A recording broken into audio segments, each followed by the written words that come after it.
Hello बच्चों, आज मैं तुम्हारी क्लास इस डिजिटल बोर्ड पर लेने जा रहा हूं जिसे ऑपरेट करना मैंने सीख लिया है। थोड़ा सा टाइम लगा पर मैंने सीख लिया इसे कैसे ऑपरेट करते हैं। ठीक है, और थोड़ा सा मैं डार्क दिख रहा हूँगा, है ना, क्योंकि लाइटिंग का सिस्टम मुझे थोड़ा सा और इम्प्रूव करना है। इस बोर्ड पर कैमरे का बिहेवियर थोड़ा सा बदल जाता है जिसकी वजह से ये चीज़ होता है। ठीक है, तो लाइटिंग का सिस्टम थोड़ा सा और ठीक कर लेंगे तो मैं भी थोड़ा साफ साफ दिखने लगूंगा। ठीक है, अभी फिलहाल बोर्ड तुम्हें एकदम साफ दिख रहा होगा, इसमें जो लिखा हुआ है वो भी एकदम क्लियर दिखाई दे रहा होगा। देखो, इस डिजिटल बोर्ड को यूज़ करने का कारण ये है कि जो क्वेश्चन लिखने में समय आता है वो हमारा बचेगा, और अगर हम कोई क्वेश्चन को पूरा सॉल्व कर लेते हैं, है ना, तो उसे जब हटाते हैं जब उसे मिटाते हैं तो वो मेरा समय बच जाएगा। ठीक है, बस इसमें टच करते चले जाना है क्वेश्चन, और जो मुझे पढ़ाना है वो मैंने पहले से ही सेट कर रखा है, मैंने लिख करके रख रखा है इसमें, तो वो लगातार आता जाएगा और उसी पर हम डिस्कशन कर लेंगे। ठीक है, तो इसमें थोड़ा सा मुझे सहूलियत हो जाएगी ये सब काम करने में। ठीक है, तो चलो स्टार्ट करते हैं। हाँ, तो इलिप्स में क्या चल रहा था? इलिप्स में अब टैंजेंट स्टार्ट होने वाला था, तो अब मैं टैंजेंट की एनालिसिस आज मैं पूरी कर देता हूं, और बड़े आसानी से मैं ये कर लूंगा। क्यों? क्योंकि इसमें जो मुझे करना है वो मैंने इसके आगे सेट कर रखा है और वो टाइम मेरा बचने वाला है। ठीक है, तो इसकी वजह से मुझे एडिटिंग भी नहीं करनी पड़ेगी, और बस ये लेक्चर बना और ये मैंने लोड किया। ठीक है, तो ये थोड़ा सा फ्रीक्वेंसी मेरी इंप्रूव कर देगा। तो चलो फिर आज से स्टार्ट करते हैं डिजिटल बोर्ड पर पढ़ाई। ठीक है, तो देखो बच्चों, टैंजेंट एनालिसिस आज हमें करनी है, तो इसमें सबसे पहला क्या है? Equation of tangent in the form of x1 y1। ठीक है, x1 y1 के फॉर्म में हमें टैंजेंट की इक्वेशन लिखनी है। तो कैसे लिखेंगे? देखो, जैसे मान लीजिए ये कोई इलिप्स है, ठीक है, इस पर एक पॉइंट है, मान लीजिए x1 y1, और यहाँ पर हमें इस टैंजेंट की इक्वेशन लिखनी है। ठीक है, x1 y1 एक पॉइंट है इस इलिप्स के ऊपर, और यहाँ पर टैंजेंट की इक्वेशन हमें लिखनी है। ठीक है, और इस इलिप्स की जो इक्वेशन है, और इस इलिप्स की इक्वेशन है, मान लीजिए x square upon a square और plus y square upon b square is equal to 1। ठीक है, ये इलिप्स की इक्वेशन है, और इस पर एक पॉइंट है x1 y1 जहाँ पर हमें टैंजेंट खींचना है। इस टैंजेंट की इक्वेशन हमें लिखनी है। ठीक है, तो इस टैंजेंट इक्वेशन कैसे लिखेंगे? देखो, आपको क्या करना होता है, जब भी आपको टैंजेंट की इक्वेशन लिखनी होती है ना कोऑर्डिनेट में, तो एक्स स्क्वायर को आप x1 से रिप्लेस कर देते हो, y स्क्वायर को y1 से रिप्लेस कर देते हो। ठीक है, देखो आप लोग ये चीज जानते रहिएगा कि जब कभी हमें टैंजेंट लिखना है, मतलब टैंजेंट की इक्वेशन लिखनी है, तो एक्स स्क्वायर कहीं पर भी अगर उसमें पड़ा हुआ है उस पूरी इक्वेशन में, तो एक्स स्क्वायर को आप x1 से रिप्लेस कर दीजिएगा, y स्क्वायर को आप y1 से रिप्लेस कर दीजिएगा, x को आप 1/2 x प्लस x1 से रिप्लेस कर दीजिएगा, और y को आप 1/2 y प्लस y1 से रिप्लेस कर दीजिएगा। ठीक है, बस इतना सा आप अगर याद रखोगे तो आप कहीं पर भी किसी भी कर्व के लिए, मतलब सेकेंड डिग्री कर्व जो हमारे कोऑर्डिनेट में है ना, तो उसमें आप टैंजेंट इक्वेशन लिख पाते हो। ठीक है, तो अब हमें x1 y1 के फॉर्म में टैंजेंट की इक्वेशन लिखनी है। तो अब ये लिखने के लिए हम क्या करेंगे? इसमें देखो, x square upon a square plus y square upon b square equal to 1 लिखा हुआ है, तो एक्स स्क्वायर, देखो, हाँ, तो x square upon a square plus y square upon b square is equal to 1 है। ठीक है, तो अब टैंजेंट की इक्वेशन क्या लिखी जाएगी? एक्स स्क्वायर को हमें x1 से रिप्लेस करना है, ठीक है, और वाई स्क्वायर को हमें y1 से रिप्लेस करना है, ठीक है, और इज इक्वल टू 1 कर देना है। ठीक है, तो अगर इसमें कहीं x होता तो x को हम 1/2 x प्लस x1 से रिप्लेस कर देते, और अगर कहीं मान लीजिए y होता तो 1/2 y प्लस y1 से रिप्लेस कर देते। फिलहाल ऐसा नहीं था, तो यही है टैंजेंट की इक्वेशन x1 y1 के फॉर्म में। ठीक है, तो जब कभी आपको इलिप्स में टैंजेंट की इक्वेशन लिखनी हो तो आप इस फार्मूले का यूज करना, और ये फार्मूला है स्टैंडर्ड इलिप्स के लिए। ये जो आप देख रहे हो ना, ये स्टैंडर्ड इलिप्स है। इलिप्स का जो सबसे सिंपल इक्वेशन है ना, उसको स्टैंडर्ड इक्वेशन कहते हैं। तो स्टैंडर्ड इक्वेशन सबसे सिंपल इक्वेशन, इसके लिए आपने टेंजेंट इक्वेशन लिखी तो x(x1 upon a square plus y(y1 upon b square equal to 1). ठीक है, इसे जल्दी से याद कर लीजिए, x(x1 upon a square y(y1 upon b square is equal to 1). ठीक है, देखो ये पॉइंट अगर मान लो पैरामीटर फाई के फॉर्म में दिया हुआ है, पैरामीट्रिक फॉर्म भी मैंने आप लोगों को बताया था। तो पैरामीट्रिक फॉर्म क्या होता है, a cos फाई और b sin फाई ना, किसी पॉइंट का पैरामीट्रिक फॉर्म क्या होता है, अगर इसे हमें पैरामीटर फाई के फॉर्म में लिखना है, हाँ एसेंट्रिक एंगल होता है ना फाई, मैंने बताया था। हाँ तो अगर ये पॉइंट मान लीजिए कुछ दिया हुआ a cos phi b sin phi, तो यहां पर बस a cos फाई और यहां पर b sin फाई आप रख देंगे। ठीक है, तो डिपेंड करता है कि वो पॉइंट क्या दिया हुआ है। बस आप ये ध्यान रखिएगा कि ये जो है हमारा टैंजेंट का इक्वेशन है x1 y1 के फॉर्म में। समझ में आ रही बात बच्चों? Very good.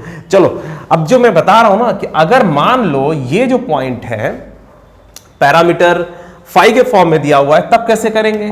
तो अब देखो अगला हमारा जो हेडिंग है, देखो अब ये जो टाइम जो बच रहा है ना, इसकी वजह से मुझे बस समझाते चले जाना है और मैं कोशिश करूंगा कि ये जो मैं पढ़ा रहा हूं तुम लोगों को, इसका जो पीडीएफ है वो तुम्हें प्रोवाइड किया जा सके। तो कैसे वो करना है अभी वो थोड़ा सा मुझे समझना पड़ेगा, और ये सब जितना मैं पढ़ा रहा हूँ ये सेव हो जाता है, तो इसे मैं अब तुम्हें कैसे प्रोवाइड करूँ, उसके लिए कैसे क्या करना है, तो ये मुझे थोड़ा सा सीखना है इसमें। चलो वो करके मैं जो है या तो लिंक में डाल दूंगा या तो अपने ऐप पर डाल दूंगा। ठीक है, तो चलो फिलहाल ये समझ में आ गया इक्वेशन, मतलब ये करना है हमें, equation of tangent in the form of parameter phi. ठीक है, तो पैरामीटर फाई के फॉर्म में कैसे हम टेंजेंट की इक्वेशन लिखें? तो देखो जैसे मान लीजिए हमारा जो इलिप्स है वो ये वाला है, ये ऐसे है। ठीक है, और इस पर एक पॉइंट है, मान लीजिए a cos फाई। और बच्चों आप लोगों को अभी लिखने की कोई जरूरत नहीं है, अगर ये पीडीएफ फॉर्म में कन्वर्ट करके आपको दिया जा सकता है तो मैं जरूर दूंगा। ठीक है, और कोशिश करूंगा कि इसका जो लिंक है वो इसी वीडियो के नीचे डिस्क्रिप्शन में आप लोगों को मिल जाए, तो आप लोग पहले पढ़ लीजिए और फिर उसके बाद उस लिंक को जो है आप प्रेस करिए और सीधा आप पहुंच जाएंगे उस पीडीएफ नोट्स पर। तो कोशिश करता हूं कि ये सब कैसे क्या होता है, तो मैं भी ये सब करके तो मैं सारा काम करूंगा। ठीक है, तो फिलहाल अभी जो है पैरामीटर फाई के फॉर्म में देखते हैं किस तरीके से हम लोग जो है टेंजेंट की इक्वेशन लिखते हैं। ठीक है, तो मान लीजिए कोई पॉइंट है a cos फाई और b sin फाई। ठीक है, तो हम लोगों को यहां पर टेंजेंट की इक्वेशन लिखनी है फाई के फॉर्म में, तो हम लोग कैसे लिखें? तो देखो ये पॉइंट है मान लीजिए a cos फाई और b sin फाई, और मैंने आप लोगों को बताया था कि पैरामीट्रिक फॉर्म में जो पॉइंट लिखते हैं वो a cos फाई और b sin फाई होता है। ठीक है, तो आप लोगों को इस टेंजेंट की इक्वेशन लिखनी है, तो अब इसे कैसे लिखोगे? आपने अभी अभी एक फार्मूला पढ़ा था, क्या फार्मूला पढ़ा था? X square upon a square plus y square upon b square is equal to 1 के लिए जो टेंजेंट का इक्वेशन होता है वो ये होता है। अभी अभी आपने पढ़ा था ना? हाँ ठीक है, याद है ना? भूलते तो नहीं हो ना? भूला मत करो यार, भूल जाते हो तो मुझे बड़ा दिक्कत होता है ना। एग्जाम के समय फटाफट फटाफट फटाफट रात दिन एक करके पढ़ते हो, तब याद कर लेते हो। पहले से याद रखो, एग्जाम के समय इतना टेंशन लेने की जरूरत नहीं पड़ेगी, है ना। एग्जाम के समय खूब आराम किया करो, तैयारी खूब कर लो पहले, हाँ। और एग्जाम के समय यही नहीं समझ में आया कि अब पढ़ना क्या है, मुझे तो सब याद हो गया है, ठीक है। तो उस समय फिर कॉन्फिडेंस तुम्हारा डाउन नहीं होगा और तुम पूरे कॉन्फिडेंस से फिर पेपर दोगे। तो पहले से खूब अच्छे से याद करके रखा करो ना। जब याद करके रखोगे ये सब चीज़ें, तो हमें कोई आगे की मतलब आगे की जो चीज़ें हैं उसे फिर समझने में और ख़त्म करने में समय नहीं लगता। तो चलो x(x1 upon a square plus y(y1 upon b square equal to 1), ये तो फार्मूला हमें याद ही है, ठीक है। तो अब इस फार्मूले को हमें यूज़ करना है और फाई के फॉर्म में टेंजेंट की इक्वेशन लिखनी है। तो क्या होगा, x और a cos phi upon a square. और जानते हो ये जो फाई के फॉर्म में मैं लिख रहा हूं ना, ये लोकस वाले क्वेश्चंस में बड़ा काम आएगा, ठीक है। अब तो मैं थोड़ा सा प्रैक्टिस भी ज़्यादा करा सकता हूँ, थोड़ा सा क्या, बहुत प्रैक्टिस करा सकता हूँ, ठीक है, और कराऊंगा। हाँ, तो उस समय जो है ये सब बहुत काम आएगा। लोकस के क्वेश्चंस में ये बड़ा काम आता है। जब टैंजेंट का क्वेश्चन हो, टैंजेंट इन्वॉल्व हो और कोई लोकस की प्रॉब्लम हो, तो ये बहुत काम आता है, ठीक है। अच्छा चलो अब इसके बाद क्या हो जाएगा, अब इसके बाद हो जाएगा x cos phi upon a और plus y sin phi upon b is equal to 1, ठीक है। तो ये जो है हमने जो देखा, ये टैंजेंट की इक्वेशन है in the form of parameter phi, ठीक है। तो ये याद रखिएगा, ये बहुत इंपॉर्टेंट है, ठीक है। X cos phi upon a plus y sin phi upon b is equal to 1 is the equation of tangent in the form of the parameter phi, ठीक है। and a cos phi comma b sin phi is a point on the ellipse x square upon a square plus phi square upon b square equal to 1, ठीक है। तो बच्चों ये समझ में आपको आ गया होगा। तो देखो मैंने आप लोगों को जो बताया इसमें जो मैंने बताया एक बार फिर से रिपीट कर दूं। देखो एक पॉइंट दिया हुआ था ये वाला, ठीक है। तो इस पॉइंट पर, ये जो पॉइंट दिया हुआ है इस पॉइंट पर, और ये पॉइंट दिया हुआ था ये पैरामीटर फाई के फॉर्म में, ठीक है, ए कॉस फाई और बी साइन फाई, ठीक है। तो इस यहाँ पर टैंजेंट की इक्वेशन आपको करनी थी, लिखनी थी। तो आपको ये फार्मूला पता है, x x one upon a square y y one upon b square equal to 4, ये टैंजेंट की इक्वेशन होती ही है। तो बस x1 की जगह ये रख दिया, y1 की जगह ये रख दिया, ऑटोमेटिक हमारा आंसर फाइनल हो गया, ठीक है। तो बच्चों ये समझ में आ गया अच्छे से, ठीक। चलो आगे बढ़ते हैं। हाँ चलो अगला क्या है, एक क्वेश्चन कर लेते हैं, फाइंड द। अब ये देखो ये सब चीजें सेट मैंने कर रखी हैं। हाँ तो अब क्या करना है, पूरा सिस्टमेटिक तरीके से मैं बिना टेंशन के ये सब काम कर सकता हूं, ठीक है। हाँ तो चलो फाइंड द इक्वेशन, और ये मैंने लिख रखा है, कहीं से टाइप्ड नहीं है कि आप लोगों को ऐसा फीलिंग आए कि नहीं हम तो है ना टाइप्ड चीज देख रहे हैं। वैसे उसमें भी कोई बुराई नहीं है, पर यदि ये पॉसिबल है मेरे लिए तो ये लिखना मुझे भी बहुत पसंद है कि ऐसा लिख करके मैं तुम्हें दूं तो अच्छा ही है, ठीक है। दोनों का अच्छा है, या तो टाइप्ड हो या तो मैं लिख के पहले से ही रखूं, ठीक है। चलो फाइंड द, अब इस क्वेश्चन में क्या लिखा, find the equation of tangent at the point 3,2 on the ellipse x square upon 18 plus phi square upon 8 equal to 1, ठीक है।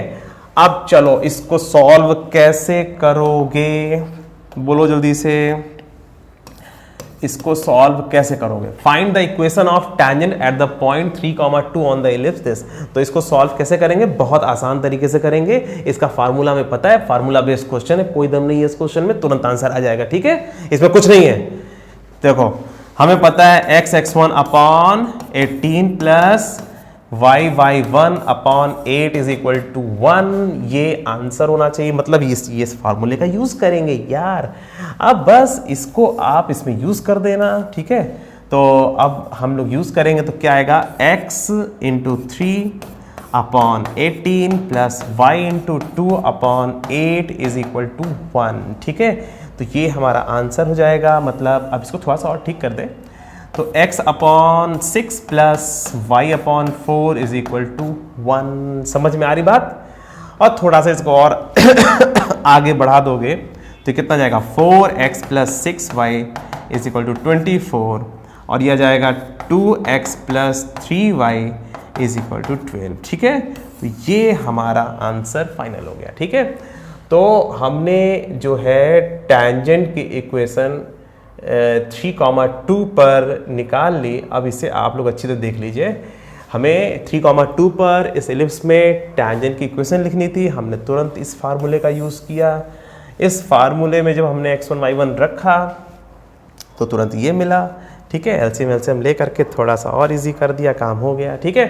तो इस तरीके से सॉल्व करते हैं। कोई पॉइंट दिया हुआ है तो वहाँ पर आपको टैंजेंट की इक्वेशन लिखनी है तो बड़े आसानी से ऐसे लिख सकते हो। ये फार्मूले का यूज सिर्फ सिखाया, ठीक है। अभी बहुत टेक्निकल क्वेश्चंस बाद में आएंगे।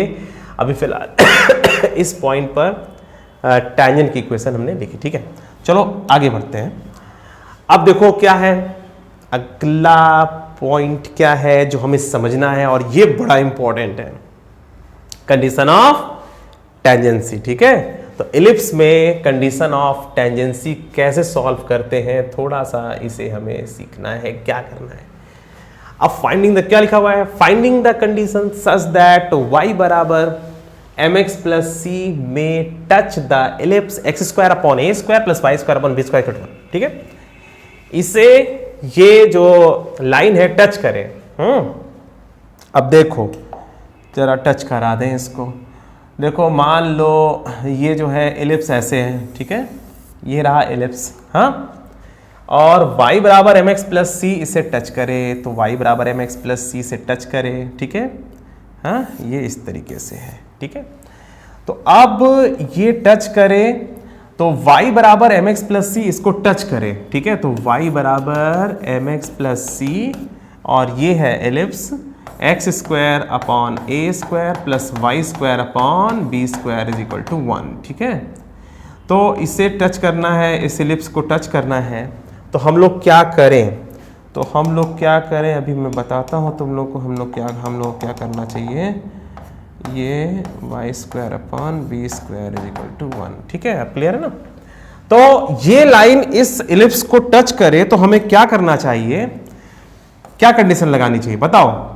ये जो देख रहे हो ये लाइन इस एलिप्स को टच करे तो हमें क्या करना चाहिए, बोलो, दिमाग लगाओ। y बराबर m x plus c x square upon a square plus y square upon b square बराबर 1 को टच करे तो क्या करेंगे ना, इन दोनों को सॉल्व करेंगे। y बराबर एम एक्स प्लस सी को जब इसमें रख के सॉल्व करेंगे, हम इस पॉइंट को चलो निकालते हैं, ठीक है। इस पॉइंट को अगर हमें निकालना है तो क्या करेंगे, हम इसको यहां पर रख देंगे। भाई हम एलिप्स में y बराबर एम एक्स प्लस सी को रख करके ना पॉइंट ऑफ इंटरसेक्शन निकालेंगे। तो इस पॉइंट ऑफ इंटरसेक्शन को और ये जो मैं बताने जा रहा हूं कई बार बता चुका हूं तुम लोगों को, तो फिर से वही चीज कर दे रहा हूं। X square upon a square plus y की जगह एम एक्स प्लस सी का whole square upon b square is equal to 1। आपने क्या किया, इस y की जो वैल्यू है, y की वैल्यू को यहां रख दिया ताकि x की हमें दो वैल्यूज मिल जाए, ठीक है। मगर x की दो वैल्यूज कैसे मिलेगी भाई, ये बन तो रहा है x क्वाड्रेटिक, ऐसा लगता है कि x की दो वैल्यूज आ जाएगी, पर अगर ये लाइन इस एलिप्स पर टैंजेंट है तो x की एक ही वैल्यू मिलेगी बेटा, इसमें x की दो वैल्यू नहीं मिलेगी। अगर किसी सेकेंड डिग्री कर्व और एक स्ट्रेट लाइन को सॉल्व करने पर एक ही पॉइंट ऑफ इंटरसेक्शन मतलब एक ही कॉमन पॉइंट आए तो ये टेंजेंसी के लिए सफिशिएंट कंडीशन मतलब सफिशिएंट जो है कंडीशन है और ये हमें रिजल्ट एकदम एग्जैक्टली दे देगा। हमें क्या करना होता है, हमें उस y बराबर एम एक्स प्लस जो भी लाइन दिया हुआ है उसे उस सेकेंड डिग्री कर्व में रखना है और सॉल्व करते समय डिस्क्रिमिनेंट को जीरो कर देना है, क्योंकि हमें x की दो अलग अलग वैल्यूज नहीं मिलनी चाहिए, ठीक है। तो अब सॉल्व करते देखते हैं क्या आता है। तो जब हम इसको सॉल्व करेंगे तो कितना आएगा, b square x square plus a square m x plus c का whole square is equal to कितना आएगा, ए स्क्वायर बी स्क्वायर, ठीक है, ए स्क्वायर बी स्क्वायर, ठीक है, ये आएगा सही है, ए स्क्वायर बी स्क्वायर, ठीक है बच्चों, समझ में आ गई बात। बी स्क्वायर एक्स स्क्वायर ए स्क्वायर ये और ए स्क्वायर बी स्क्वायर जो एलसीएम लेके नीचे आया था वो उधर चला गया, ठीक है। अब इसी को सॉल्व करना है बच्चों, कर लोगे कि मैं कर दूं, सोचो, कर सकते हो। देखो भैया y बराबर एम एक्स प्लस दिया हुआ था, उसको इसमें रखा, अगर यहाँ पे हाइपरबोला होता, सर्कल होता, पैराबोला होता, सब में हमें y बराबर एम एक्स प्लस सी को रखना होता है। x का क्वाड्रेटिक इक्वेशन जरूर बनेगा और जब x का क्वाड्रेटिक इक्वेशन बनेगा तो x की दो अलग अलग वैल्यूज नहीं आनी चाहिए, क्योंकि ये लाइन टेंजेंट है भाई, कॉर्ड नहीं है। तो डिस्क्रिमिनेंट बराबर जीरो करते, अरे डिस्क्रिमिनेंट बराबर जीरो तब करोगे ना जब इसको तुम उस वाले फॉर्म में कन्वर्ट कर लो, a x square plus b x plus c वाले फॉर्म में, ठीक है। तो चलो मैं करके दिखाता हूँ कैसे होता है, तो चलो मैं कर ही देता हूँ। हाँ, तो b square x square plus a square, फिर यहाँ पर m square x square plus c square plus 2mcx और बराबर ए स्क्वायर बी स्क्वायर। ये समझ में आ गई बात। जब हमने इसमें y बराबर एम एक्स प्लस सी को जब इसमें रखा, देखो ध्यान से, सब समझ में आ रहा है ना, हाँ ये देखो, तो y एम एक्स प्लस सी को जब हमने इसमें रखा इस एलिप्स में, तो हमें एक क्वाड्रेटिक इक्वेशन मिलने लगेगा। अब देखो इसको और आगे बढ़ाते हैं ना, एक्स स्क्वायर के साथ कॉमन क्या है, B square plus a square m square, ये कहाँ से आ गया, ए स्क्वायर एम स्क्वायर से आ गया, और क्या है ना, इतनी टेंशन मत लिया करो, प्लस 2mc और ए स्क्वायर एक्स, अच्छी बात है ना। ए स्क्वायर जब यहां जाएगा 2mc a स्क्वायर x, ठीक है, और plus a square c square A square B square, तो ए स्क्वायर कॉमन ले लो और बनेगा बच्चों सी स्क्वायर माइनस बी स्क्वायर बराबर 0। ये समझ में आ गया? सही है, देखो कहीं मिस्टेक तो नहीं है, ए square c square minus b square. तो अब ये क्वाड्रेटिक इक्वेशन के फॉर्म में कन्वर्ट हो गया एकदम एग्जैक्टली। चूंकि ये टेंजेंट है और टेंजेंसी ही भाई, कंडीशन ऑफ टेंजेंसी आप निकालने जा रहे हो, तो आपको क्या करना है, इसका डिस्क्रिमिनेंट 0 कर देना है। और जैसे तुम डिस्क्रिमिनेंट 0, अरे जानते हो ना b square minus 4ac b square minus 4ac बराबर 0, ये करते हो ना आप लोग, बी स्क्वायर माइनस 4ac बराबर 0, ये करना है आपको, ठीक है। तो this square minus 4 into this बराबर जब 0 करोगे तो तुम क्या पाओगे, इसमें तुम पाओगे सी स्क्वायर बराबर ए स्क्वायर, सी स्क्वायर बराबर a square m square plus b square. समझ में आ रही बात? यही है sufficient condition such that a line y बराबर mx plus c is a tangent to the ellipse x square upon a square plus y square upon b square equal to 1। ठीक है, तो ये आप लोग याद रखिएगा। और c बराबर plus minus under root a square m square plus b square. ठीक है, c की जो वैल्यू होगी वो ये होगी। ठीक है, अच्छा एक बात मैं तुम लोगों को और बताना चाहता हूं, ये c की दो वैल्यूज क्यों मिलती है भाई? c बराबर तुमने ये देखा ना, देखो इसमें मैं तुम्हें और बता दूं, देखो x square upon a square plus y square upon b square is equal to 1 पर y बराबर m x plus c tangent है। ठीक है, तो c बराबर क्या आ रहा है? c बराबर आ रहा है plus minus under root a square m square plus कितना बी स्क्वायर, यही आ रहा है ना।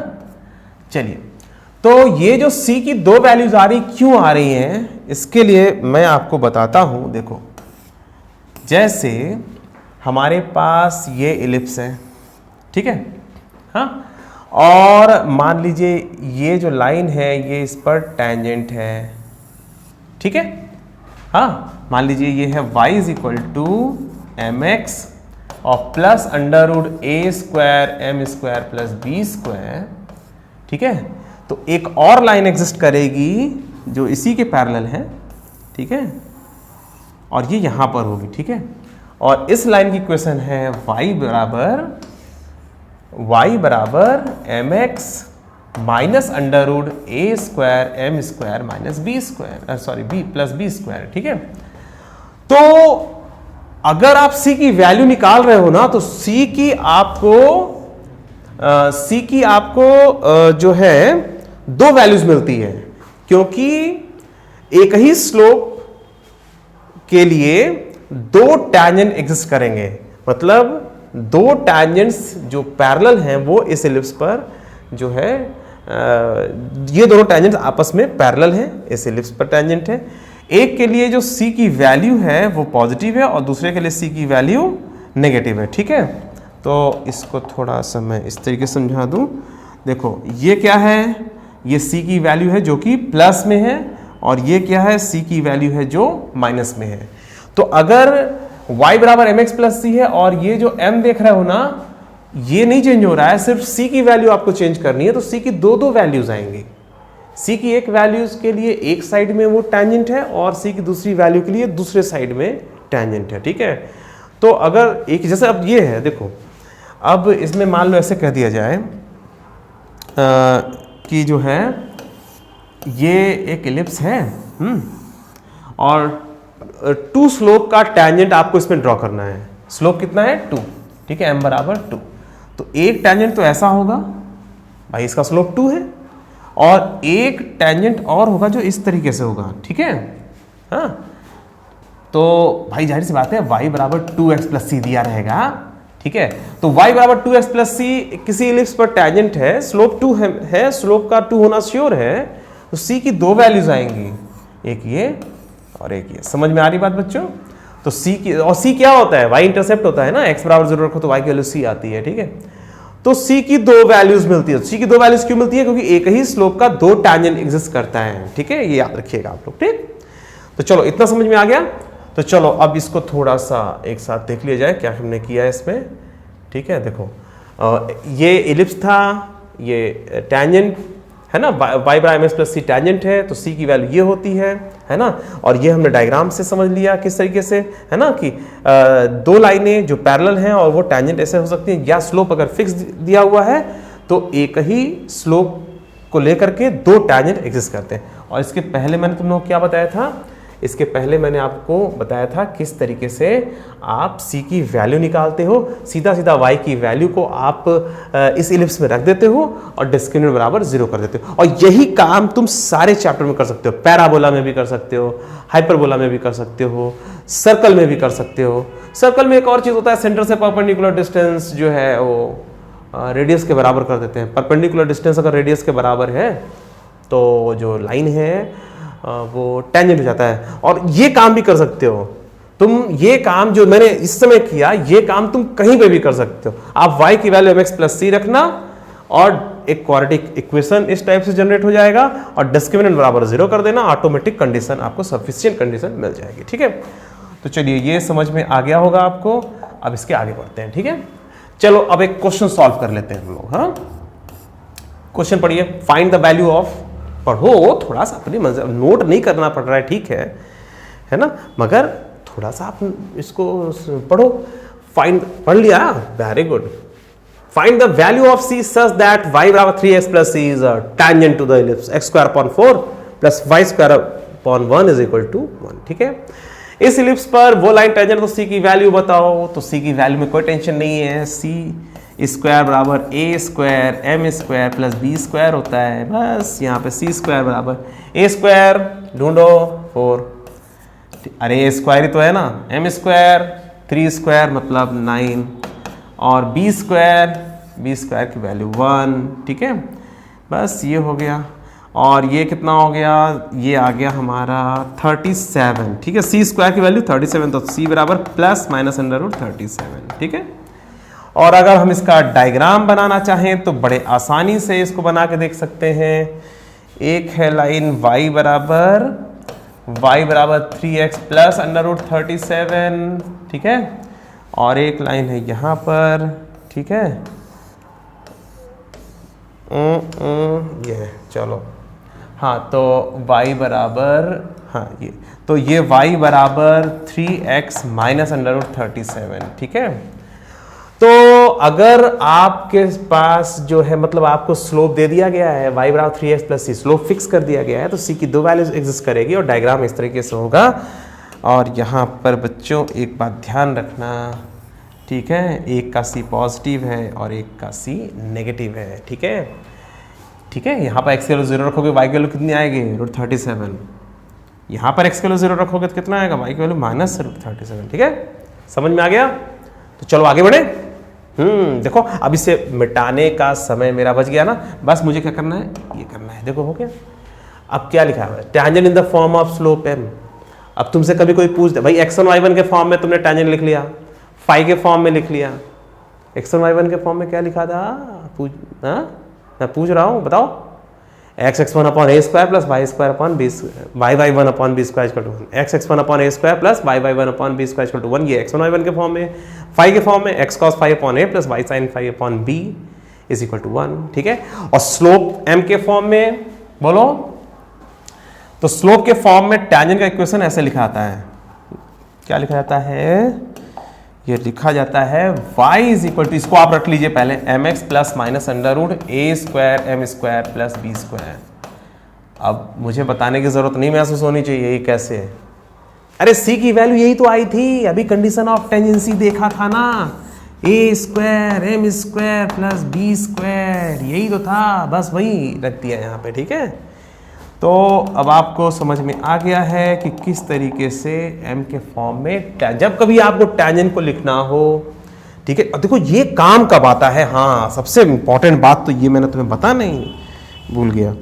देखो अगर कोई एलिप्स दिया हुआ है और बाहर से टैंजेंट खींचना है, बाहर से दो टैंजेंट एग्जिस्ट करते हैं, जब कभी टैंजेंट की बात हो रही हो और ये पॉइंट बाहर हो या बाहर किसी पॉइंट को या किसी चीज से मतलब हो रहा हो, तब आप टैंजेंट की इक्वेशन इसी फॉर्म में लिखना, और इसमें तुम चाहे इस पॉइंट को रखो वो भी सेटिस्फाई करेगा, इस पॉइंट को रखो तो भी सेटिस्फाई करेगा, इस पॉइंट को रखो तो भी, और इस पॉइंट को रखो तो भी सेटिस्फाई करेगा। ठीक है, ध्यान रखिएगा, ये एक जनरल टैंजेंट है in the form of slope m, और आप लोग जो है इस पर चाहे तो ये पॉइंट रख देना। ये वैसे ये जो है ना जनरली बाहरी पॉइंट के लिए ही बना है। ठीक है, जब बाहर का कोई पॉइंट दिया हुआ हो तो वहां से जब हम दो टैंजेंट खींचते हैं तो उस टैंजेंट के लिए ही ये किया जाता है। तो आप बस ये ध्यान रखो स्लोप m के फॉर्म, या पहले तो ये आप जानो कि जब टैंजेंट की बात हो रही हो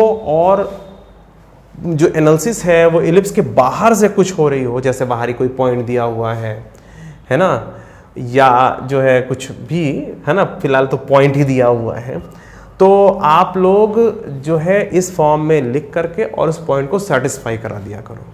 ठीक है, जैसे ही कोई पॉइंट x1 y1 रखोगे तो m का फिर से क्वाड्रेटिक बनता है और इस m1 m2 की वैल्यू आ जाती है। ठीक है, तो चलो इसको एनालिसिस कर लेते हैं थोड़ा। अब देखो क्या लिखा हुआ है, स्लोप्स ऑफ टू टैंजेंट, अब उसी से रिलेटेड है, और ये मैंने पहले से समझ रखा था कि भाई इसके बाद यही पॉइंट आएगा।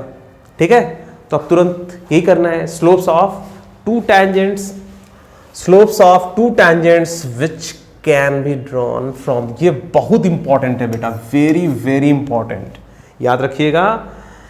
इसके जो क्वेश्चंस हैं वो तुम्हारे कंपटीशन में आने के चांसेस सबसे ज़्यादा होते हैं। मतलब टैंजेंट में अगर बहुत टेक्निकल क्वेश्चन एग्जामिनर को देना होगा तो वो बाहरी किसी पॉइंट से टैंजेंट खींच करके कुछ कराएगा। ठीक है, तो इसको आप लोग अच्छे से समझ लीजिए।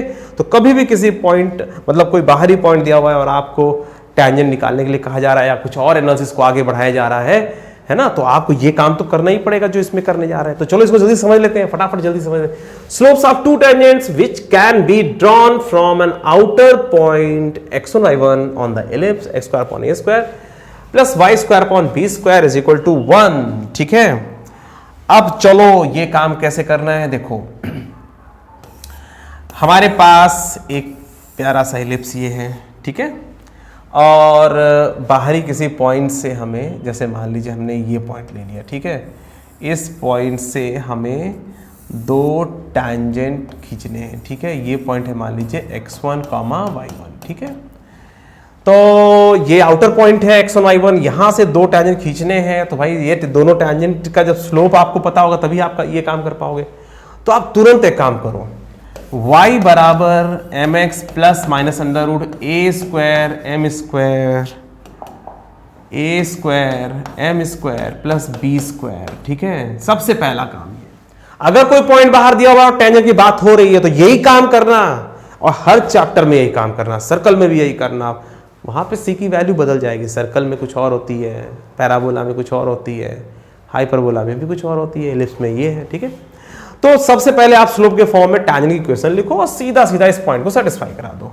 तो y1 is equal to mx1 plus minus, भाई इस पर आने वाला कोई भी पॉइंट होगा ना तो इसको सेटिस्फाई कर जाएगा। क्यों? क्योंकि एक जनरल टैंजेंट का इक्वेशन है। ठीक है, तो ये पॉइंट सेटिस्फाई करेगा। तो बस यहां पर आपने ऐसे कर दिया, प्लस बी स्क्वायर, ठीक है, प्लस बी स्क्वायर। ठीक है, हाँ अच्छा, अब देखो हमें क्या करना, अब इसी एनालिसिस को आगे बढ़ाना है। ठीक है, तो y बराबर mx plus minus under root a square m square plus b square, ये टैंजेंट का इक्वेशन में लिखा और x1 y1 को सेटिस्फाई करा दिया। तुरंत हमें एक क्वाड्रेटिक मिलने लगा। क्वाड्रेटिक से बहुत तुम्हें काम पड़ रहा है ना, और इसका स्क्वायर कर देंगे, इसको इधर जाके स्क्वायर कर देंगे तो अंडर रूट भी हट जाएगा। ठीक है, और बेटा जल्दी से क्वाड्रेटिक इक्वेशन भी आने वाला है तो उसमें समझा जाएगा, है ना, बहुत यूज हो रहा है ना। चलो ठीक है, जब आएगा तो देखा जाएगा, है ना। अब इसको सॉल्व करेंगे, m का क्वाड्रेटिक है भाई, m की वैल्यू निकालनी है, m की दो वैल्यूज आएगी, उसमें से एक m1 होगा एक m2 होगा। चलो सॉल्व कर देंगे, तुम लोग कर लोगे? हाँ कर दे रहा हूँ, चलो ठीक है। तुम लोगों से मैक्सिमम बच्चे चाहते हैं कि मैं जल्दी सॉल्व कर दूँ, तो चलो जल्दी सॉल्व कर देता हूँ। 2mx1 y1, ठीक है, और बराबर a स्क्वायर, थोड़ा सा राइटिंग बनाने में a square m square plus b square. ठीक है, तो ये हो गया। अब तो बाकी सब चीज़ें समझ में आ गई ना तुम्हें, चलो यहाँ तक। हाँ तो ये कर दिया। अब इसके बाद हमने क्या किया, ये क्या है यहाँ पर m2 स्क्वायर कैसे हो गया, चलो इसको हटा देते हैं, थोड़ा सा ये कर देते हैं। ठीक है, चलो तो इसमें जो है मुझे क्या करना है, हाँ ठीक है, तो y1 square plus m square x1 square minus 2m x1 y1 बराबर a square m square plus b, ठीक है। अब जल्दी चलो इसका क्वाड्रेटिक बना लेते हैं। तो M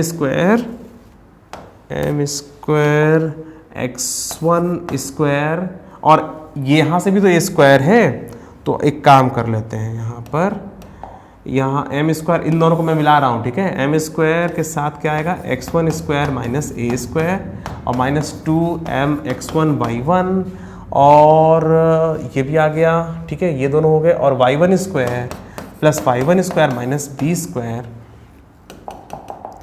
y1 square minus b square is equal to 0, ठीक है। ये समझ में आ गया आप लोगों को? हाँ, ये समझ में आ गया, वेरी गुड, ठीक है। तो ये हमने m का क्वाड्रेटिक बनाया। अब इसको हम सॉल्व कर लेंगे। m की वैल्यू कितनी आएगी, m की वैल्यू आएगी 2x1 y1, क्वाड्रेटिक को सॉल्व करना जानते हो ना, तो minus b plus minus b square minus 4ac upon 2a। सीधा रूल है ना, आपको सीधा रूल तो याद है, तो बस वही यूज कर रहा हूं। तो 2x1 y1 plus minus under root b square, तो b स्क्वायर कितना जाएगा, 4x1 स्क्वायर y1 स्क्वायर, और माइनस, मैं डायरेक्टली इसका रिजल्ट लिख दूंगा, ठीक है। तो मैं इतना कर दे रहा हूं कि हाँ कैसे आया, ठीक है।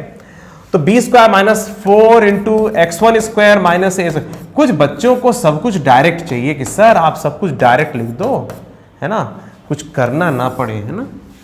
x1 square minus a square, बेटा ये करके तो मुझे दिखाना ही पड़ेगा, अगर नहीं करूंगा तो आप लोग गड़बड़ा नहीं जाओगे। तो चलो, तो m की वैल्यू ऐसे आती है, और जो रिजल्ट आता है मैं डायरेक्टली लिख दे रहा हूं, ये आता है x1 y1 plus minus ab under root के अंदर, ये फार्मूला याद रखिएगा, ये फार्मूला आप लोगों को नहीं मिलता है बुक्स वगैरह में, y1 square upon b square minus 1, ठीक है, और नीचे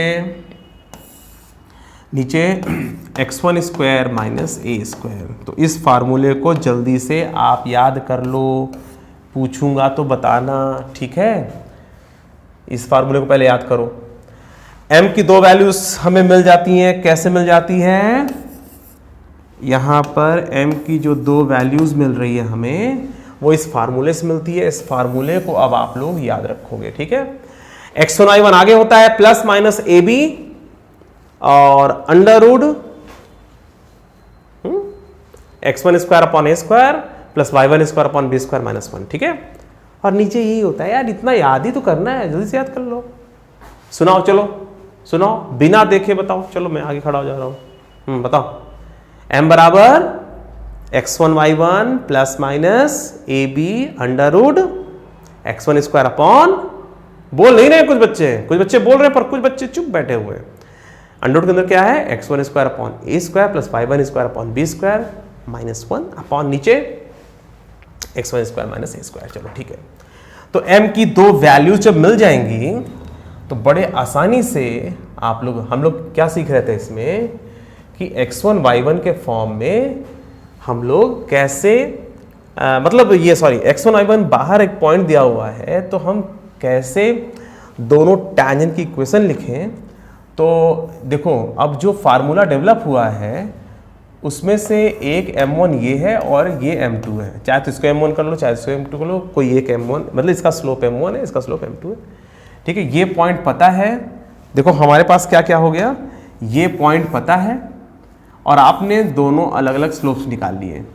तो अगर आपको इस लाइन को लिखना होगा तो आप क्या लिखोगे, y minus y1 is equal to m1 into x minus x1 लिख देना, ठीक है। और अगर आपको जो है इस लाइन को, इसको लिखना हो तो इसको आप क्या लिख सकते हो, y minus y1 is equal to m2। अभी m2 मैं इतना बड़ा नहीं लिखने जा रहा जो अभी मैंने डेवलप किया, ठीक है। y minus y1 is equal to m2 into x minus x1, ठीक है। मगर ये कॉन्सेप्ट बहुत इंपॉर्टेंट है, ठीक है। तो m1 m2 हमारा कैसे निकला, m1 m2 हमारा निकला ये देख लो। अब ये मैं इसको एकदम एक साथ कर दे रहा हूँ, ठीक है। तो m की जो दो वैल्यूज आती हैं वो इससे आती हैं, और इसमें से एक m1 है और एक m2 है। ठीक है, और दोनों लाइन की इक्वेशन आप ऐसे लिख लेते हो। ठीक है, तो समझ में आ गया बच्चों। तो आपको ये फार्मूला याद रखना चाहिए। थोड़ा सा और बड़ा कर दे रहा हूँ तो जल्दी याद होगा। लो, याद हुआ?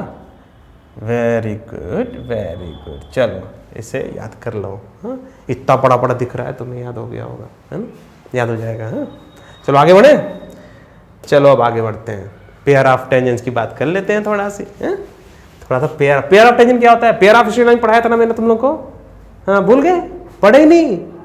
अरे पढ़ लो। पेयर ऑफ टेंजेंट क्या होता है? दो लाइंस को ऐसा लिखते हैं, इक्वल टू जीरो करके लिखते हैं और दोनों लाइंस को आपस में मल्टीप्लाई करते हैं। दो लाइंस को एक साथ लिखना पेयर ऑफ टेंजेंट्स, है ना?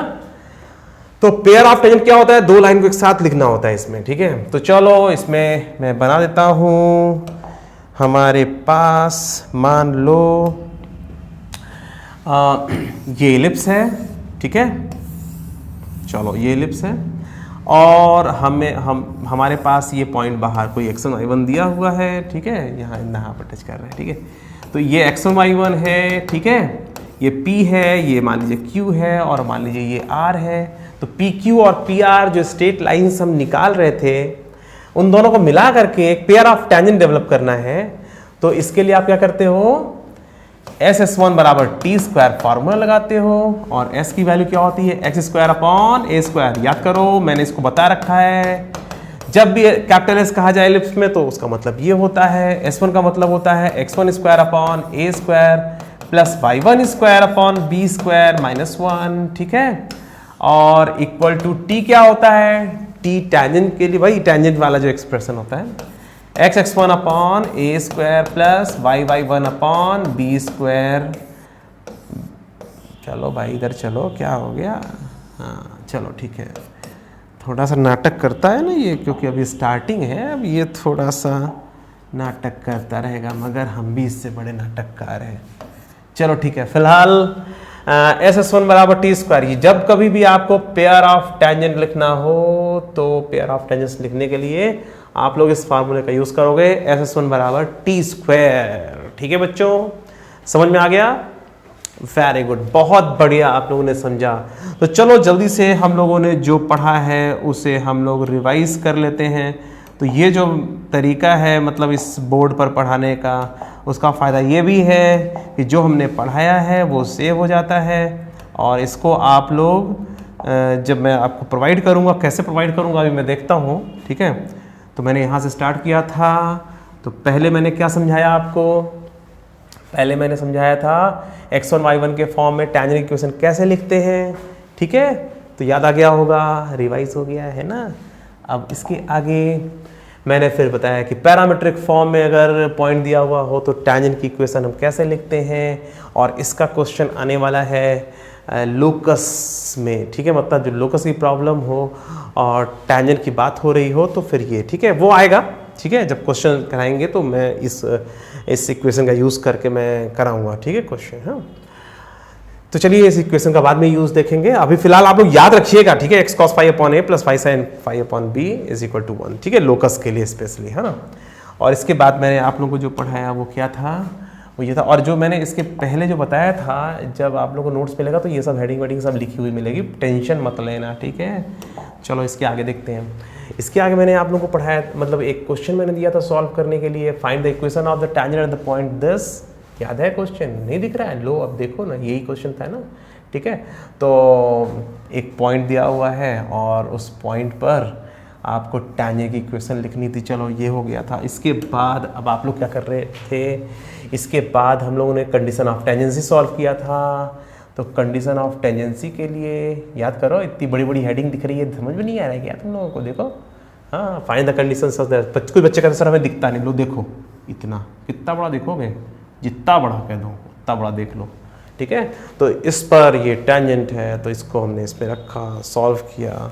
ठीक है, जब हमने सॉल्व किया सी स्क्वायर की वैल्यू ये आ गई। ठीक है, तो ये हमारा अगला पॉइंट था।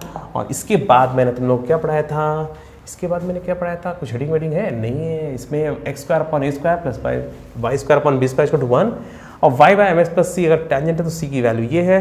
हाँ, यहाँ पे सी की दो वैल्यूज क्यों मिलती है? इस वाले पेज पर मैंने ये पढ़ाया था। सी की दो वैल्यूज इसलिए होती है क्योंकि एक ही स्लोप के दो टेंजेंट्स एग्जिस्ट करते हैं। ठीक है, चलो वेरी गुड, रिवाइज हो गया आपका।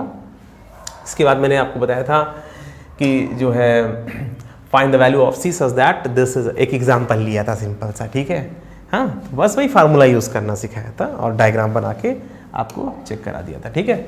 और tangent in the form of slope है, एम के फॉर्म में कभी भी आपको टैंजेंट की इक्वेशन लिखनी हो तो आप लोग याद रखिएगा, हाँ, ये जो है ये चीज़ आपको करना होता है, ठीक है। y बराबर, ठीक है। जब कभी आपको m के फॉर्म में टैंजेंट की इक्वेशन लिखनी हो तो आप लोग ये करोगे, ठीक है। चलो हाँ, और m के फॉर्म में ये लिखते हो, उससे m1 m2 कैसे आता है, और इसके लिए मैंने अगला पेज यूज़ किया था। m की 2 वैल्यूज आई थी ना, उन दोनों स्लोप्स की वैल्यू कैसे आती है, इसके लिए पूरी थ्योरी मैंने आपको बताई थी, है ना। और ये बहुत इंपॉर्टेंट है, यहाँ मैंने टिक लगा दिया है। जब आप लोग नोट करिएगा इसे तो इसको वेरी वेरी इंपॉर्टेंट लिख लीजिएगा, ठीक है। तो अब दिख रहा है ना सबको, बढ़िया। हाँ, मैं थोड़ा डार्क दिख रहा हूँ, ये है ना, अरे समझ लो डार्क कहाँ दिख रहा हूँ, सही तो दिख रहा हूँ। हाँ, वेरी गुड। चलो स्लोप्स तुम लोग को, अरे इससे मतलब है ना, मैं बोल रहा हूँ ना, आवाज़ आ रही है ना अच्छे से, बस ठीक है। और दिख भी तो रहा हूँ, डार्क वार क्या होता है यार, दिख रहा हूँ। हाँ, चलो स्लोप्स ऑफ टू टेंजेंट्स, ये वाला कॉन्सेप्ट इस वाले पेज में पूरा हुआ था, है ना। जब दोनों स्लोप्स को कैसे निकालते हैं, है ना। तो m1 m2 हम लोग निकालते कैसे हैं, तो y बराबर mx slopes of two tangent. हाँ, पहले m के फॉर्म में टेंजेंट लिखते हैं, क्योंकि ये तो हमने प्रूफ किया था भी थोड़ी देर पहले, m के फॉर्म में कैसे लिखते हैं टेंजेंट। तो m के फॉर्म में लिखा, x1 y1 सेटिस्फाई किया, है ना, जल्द से सेटिस्फाई हुआ, बस भाई जब सेटिस्फाई किया x1 y1 तो m का क्वाड्रेटिक बन गया। जैसे ही m का क्वाड्रेटिक बन गया तो बस भाई m की 2 वैल्यूज आने लगी। कैसे आई देखो, पूरा कितना लंबा चौड़ा मैंने आप लोग को पढ़ाया, वेरी गुड। अब चलो इसके आगे पेयर ऑफ टेंजेंट्स के बारे में मैंने कुछ चीज़ें बताई थी। तो पेयर ऑफ टेंजेंट का मतलब होता है दो लाइंस को आप लोग जो है एक साथ मिला के लिखते हो, ठीक है। तो आपने क्या किया, x1 y1 से ये तो जो टेंजेंट होते हैं ना, उनको मिला के लिखने का एक फार्मूला ये, और ये सर्कल में भी है, यही पैराबोला में भी यूज़ होता है, ये चीज़ ध्यान रखना, ठीक है। और बस वहाँ सर्कल के लिए s1 और t की वैल्यू बदल जाया करेगी, है ना। इलिप्स में ये है, पैराबोला में भी अलग है और हाइपरबोला में भी अलग है। जब पैराबोला पढ़ते हैं तो वहाँ पे कैपिटल S क्या होता है, S1 क्या होता है, T क्या होता है, हम लोग समझते हैं। जब हाइपरबोला पढ़ेंगे तो भी हम लोग S1 T की वैल्यू सीखेंगे क्या होता है, ठीक है। फिलहाल इलिप्स में तो ये है, ठीक है। ऐसे सर्कल में भी होता है, ठीक है। तो फिलहाल जो है पेयर ऑफ टेंजेंट्स लिखने का तरीका ये हो गया। और अगर मान लो तुमसे कहा जाए इन दोनों के बीच में एंगल निकालो, देखो ये थीटा अगर आपको निकालना हो तो ये थीटा निकालने के लिए क्या करोगे, इसको जब आप सॉल्व करोगे पूरा तो ये पूरा फाइनली इस फॉर्म में बदल जाएगा, ax square plus by square plus 2hxy plus 2hxy plus 2gx plus 2fy और प्लस c बराबर 0। कैपिटल लेटर में इसलिए किया क्योंकि स्मॉल लेटर का यूज़ हो चुका है। तो जब आप लोग ऐसे करके ये करते हो तो ये आता है, और tan थीटा यहाँ पे अगर ये थीटा निकालना है तो tan थीटा की वैल्यू आप बड़े आसानी से इस फार्मूले से निकाल सकते हो। याद आ रहा है, एच स्क्वायर, यहाँ पे capital H square minus a b upon a plus b. तो अगर आपसे पूछ लिया जाए कि जो है ये जो थीटा है, इस थीटा की वैल्यू क्या होगी, है ना, तो इस थीटा के लिए क्या करोगे आप, SS1 बराबर टी, ये सबसे मुझे लगता है ये सबसे सिंपल है। SS1 बराबर टी स्क्वायर करके पहले इस वाले फॉर्म में कन्वर्ट कर लो, और उसके बाद पेयर ऑफ स्ट्रेट लाइन में जो आपने एंगल निकालने के लिए जो तरीका सीखा हुआ है, इस जो फार्मूला सीखा उस फार्मूले का यूज़ करके सीधा सा tan थीटा निकाल लो, थीटा की वैल्यू आ जाएगी। और थीटा की 2 वैल्यू क्यों आती है ना, क्योंकि भाई 2 लाइनें दी हुई हैं, तो अगर हम ये वाला एंगल निकाल रहे हैं तो वास्तव में भाई इस वाली सिचुएशन में हम लोग जो है, जैसे ये है ना, ये एंगल निकाल रहे हैं, तो मगर 2 लाइन के बीच में 2 एंगल एग्जिस्ट करते हैं, ठीक है। इसीलिए एक एक्यूट है और एक ऑब्ट्यूस है, तो एक्यूट ऑब्ट्यूस के चक्कर में जो थीटा की 2 वैल्यू आ जाती है, ठीक है। तो tan थीटा का फॉर्मूला ये होता है, आप सीधा कह दोगे कि भैया जो एंगल है tan इनवर्स ये होगा, ठीक है। बस इतना ही कहना है आपको और कोई टेंशन नहीं है, ठीक है। तो चलो बच्चों, मैंने आप लोगों को कैसे पेयर ऑफ टेंजेंट्स के बीच, दोनों टेंजेंट्स के बीच में कैसे एंगल निकालते हैं उसका भी तरीका यहाँ पे समझा दिया, ठीक है। तो चलो हो गया, तो अब इसके बाद कुछ नहीं है, ठीक है, कंप्लीट, ठीक है। तो चलो बच्चों, आज का लेक्चर हमारा पूरा हुआ और इसमें बहुत हमें हेल्प किया इस डिजिटल बोर्ड ने। और अगर हम चाहें तो इसी तरीके से 3-3, 4-4 घंटे की क्लास में कर सकता हूँ, हम लोग आराम से कर सकते हैं और ढेर सारे क्वेश्चंस को हम एनालाइज कर सकते हैं। बस मुझे क्या करना होगा, क्लास के पहले आधे घंटे या 1 घंटा या 15 मिनट लगा करके मुझे बस खाली क्वेश्चंस लिखते चले जाना है और बाकी पेज बदलते जाना है और मुझे समझाते जाना है, ठीक है। और ये सब मैं कोशिश करूँगा मैं अपनी ही हैंड राइटिंग में करूँ, ताकि वही वाइट बोर्ड वाली जो फीलिंग है ना, हाँ, वो भी इसमें अच्छे से आती रही। टाइप्ड अगर रहता है तो भी ठीक है, कोई दिक्कत नहीं है। अगर मान लीजिए उसके लिए समय नहीं है और मान लीजिए बहुत क्वेश्चन बहुत ज़्यादा ही अब जो है टाइम मान लीजिए बहुत कम है, आधे घंटे 15-15 मिनट भी अब इम्पॉर्टेंट हो रहा है, तो उस समय वो भी काम से आता है। मगर यदि हम मैनेज कर सकते हैं, थोड़ा टाइम पहले से निकाल करके अपना जो है हम ये लिख सकते हैं, तो लिख लेते हैं तो और अच्छा रहता है, ठीक है। चलो बच्चों, आज के लिए सिर्फ इतना ही, फिर मिलते हैं, बाय बाय। और अपना कमेंट जरूर लिखना कैसा लगा आप लोगों को, ठीक है, ताकि मुझे भी पता चल जाए और थोड़ा सा मुझे अच्छा लगे। चलो ठीक है, आज के लिए सिर्फ इतना ही, फिर मिलते हैं, बाय बाय।